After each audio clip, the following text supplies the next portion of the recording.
Springboks 49, Tonga 18. What a game. What a game. Firstly, I want to say, what a game from Tonga. Holy shit. The first interchanges was fast, quick, physical. Boys were getting smacked left and right. Strong tackles, big carries from both teams. But I just always thought, okay, well, Tonga they're gonna fall off the pace. And they never, I don't think they ever did. It was just that the Springboks were just that much better across the park. Tonga were good. Tonga were really good. I want to say that the first little bit I wrote was Springboks licking their lips at the contact time. I think Tonga were licking their lips too. The big tokos, big tackles, big carries, kind of met the Springboks at the line a lot of the times. But it was just at that next level. So it kind of divides those teams. Hey, so some teams can hold on, whether they hold on in the intensity or they can hold on with the skill set, but then somewhere else they get beat. So if they're good at their skills, maybe their fitness isn't up to it, or they're strong physically, but then their skill set isn't up to it, or they can't play 80 minutes. And I think that was the only thing. Springbok across the park, I feel like were the better side. The scoreboard shows that. But Tonga climbed in, man. I love that from the Dokos. Pollard kicking his first kick. For all Springboks. I think all fans, all Springboks, even the players, coaching staff, everyone was fingers crossed, holding thumbs, looking at the full moon, like everything you can think of, where the stars aligned, and he knocked that. Can we get it? We'll just get a podcast moment, for a second, 10 seconds. Sweetly struck ball, nice rotations, right to left, just tucked in on the right hand post on the inside of that, and then didn't miss. 100% off the tee, played 50 minutes, was physical. Do you see some of the tackles Pollard made? Was talking a lot behind the rucks, on defense, on attack, talking. That's all I was watching him the whole game. That's what you want from your 10.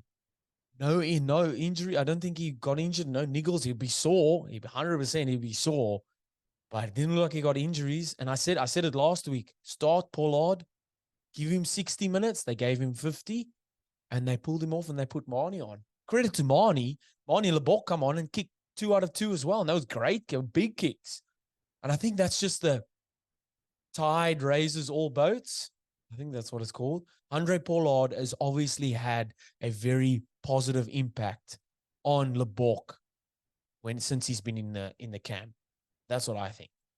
I don't have birdies in the camp telling me this. This is just what I think. So Pollard's ability to just take the pressure that the whole nation, the whole South African nation is put on him subconsciously, like no one's actually putting pressure on. And just to be like, man, this is what I do.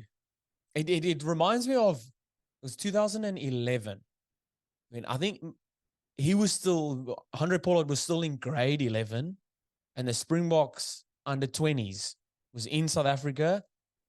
Andre Pollard got pulled up to play for the under 20s, and in the World Cup final, kicking penalties from halfway. I think in the semi-final, kicked like a 50-meter drop goal.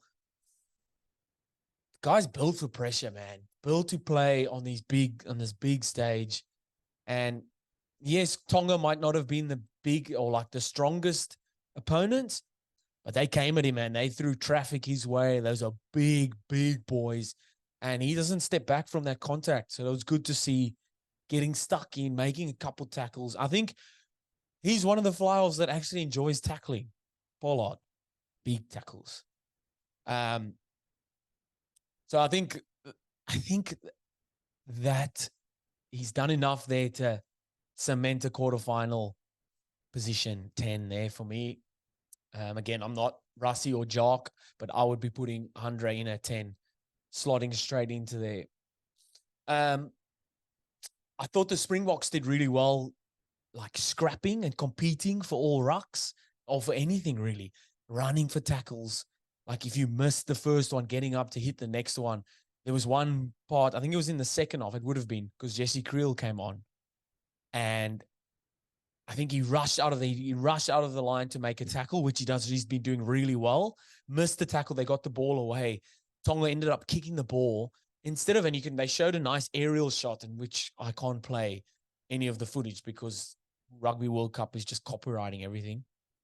But so he's rushed out to make the tackle, missed it. They've played on Tonga and they've kicked the ball down. And you could see from the aerial shot how hard he worked back.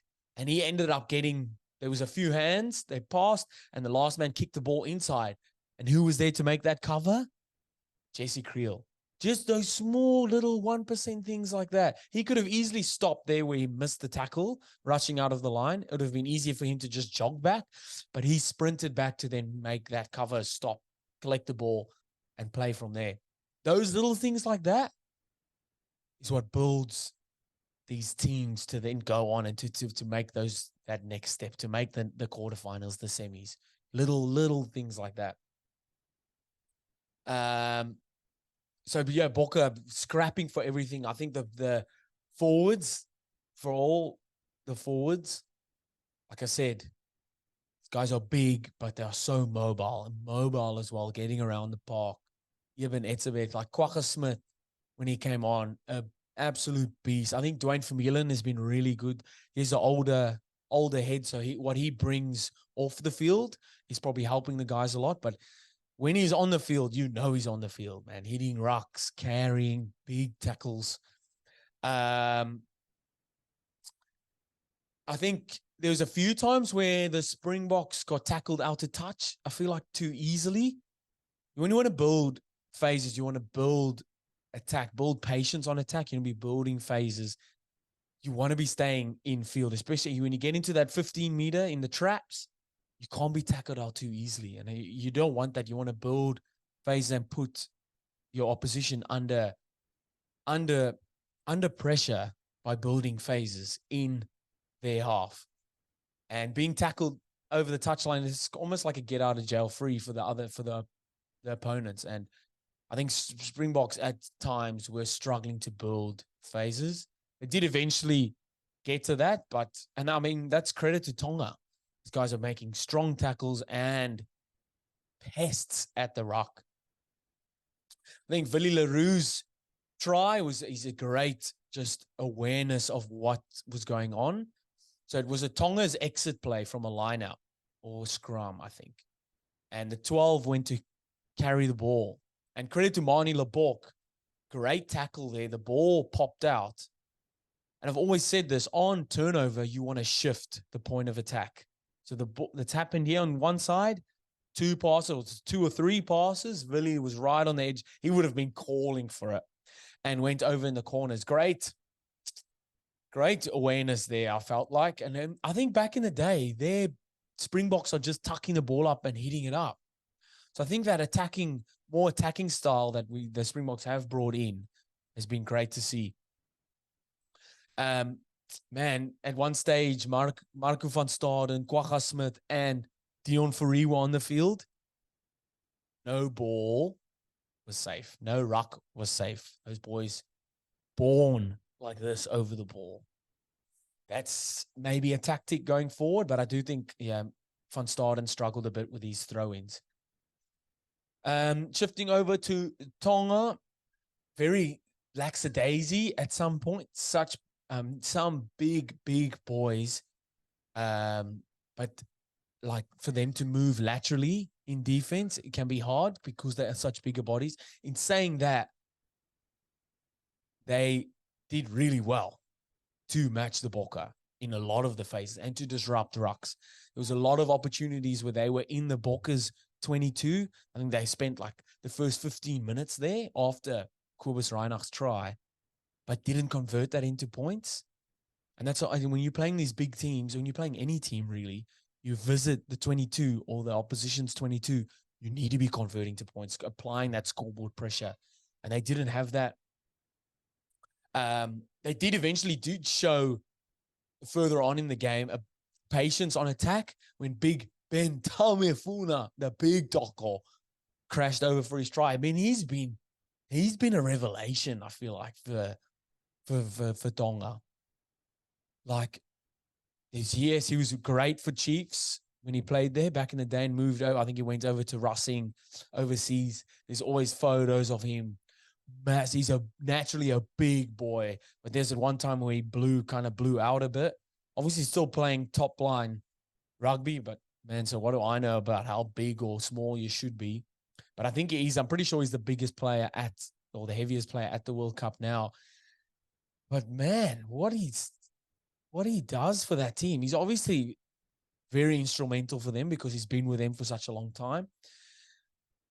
But the scrums, they got a few scrum penalties. He does really well when he carries the ball. And if you run in his channel, you are getting tackled.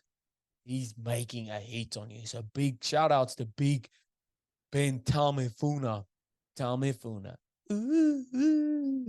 Remember that one? Yeah. Yeah, just shout out to him, man. The engine on the big fella is massive. And yeah, I thought Tonga played really well. Again, like I said at the start, overpowered by just an overall stronger South African team. But they can take a lot of positives out of that. I think they play, if I'm not mistaken, no, I think they're done. Pity, man. It'd be cool if there was like a losers finals, if that makes sense. Like the bottom two. So the top two go through and then there was a bottom two that play. I think that would be interesting as well, just to have teams playing. Because I want to see more of Georgia, more of Portugal, more of Uruguay, you know what I mean? More of the Wallabies. But no, shout out to Tonga. I played really well. And yeah, that's it. Man, can't wait for the next few games, pool games, but then the quarters, baby. Like I say, that's when it matters, is the quarters. All of this other stuff's curtain raisers, quarters, semis, finals. That's the dance, baby. That's where you want to perform. All right, guys, we'll see you next time. Oh, hit the like, subscribe if you've lasted this long. Love yous. Bye.